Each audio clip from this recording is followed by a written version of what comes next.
Today we have Ghana Bwana, which I've already done once, but I had a request to do it a second time, adding some commentary.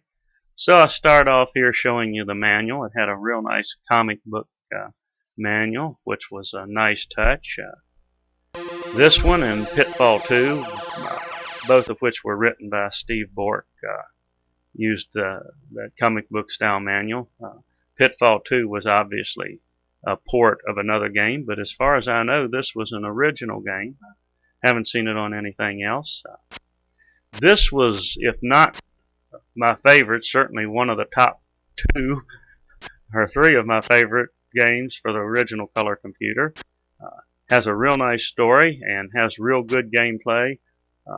Once you get the hang of it, it kind of has a 3D, quasi 3D type movement to it, so that instead of going up and down, left and right, you're kind of going on the diagonal, and it takes just a little while to learn that gameplay, especially on some of these later screens where you're jumping from place to place and you can't land in the water or land in the tower later on. And I did pretty poor at this when I first started. It took a while to learn the movements, especially with a non-centering joystick. It took a little while to learn to set the player up just right. But once I got the hang of it and was able to get beyond just having to struggle to control it and could actually play the game, I started to like it very much. You go through each level here collecting map pieces to get to the next level, and as you notice, when you collect the map pieces, it draws the map for the next level up above you.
If you notice here, this explorer is not too organized because he's now going back through the same canyon that he had before, only now there happens to be a key there.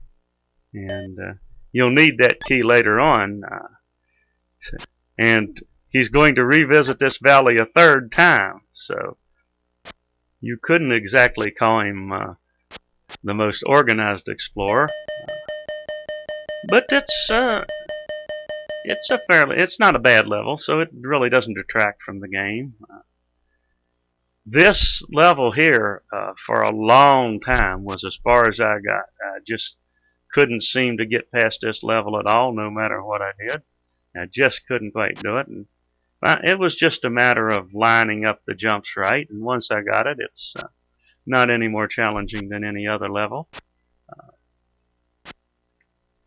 But it was a stopping point for a long time, and I was very glad when I was able to get past it.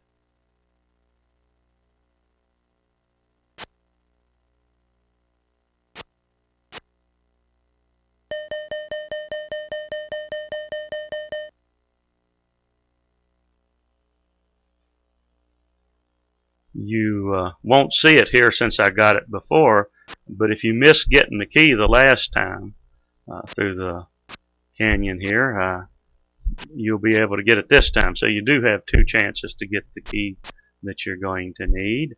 And fortunately, if you get the key and then you die, you don't have to get the key again.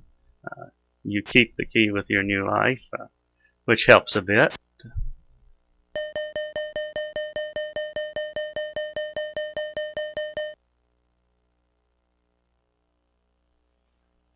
And now we come to the last screen where you get a balloon with a canoe hanging from it that you can find and escape.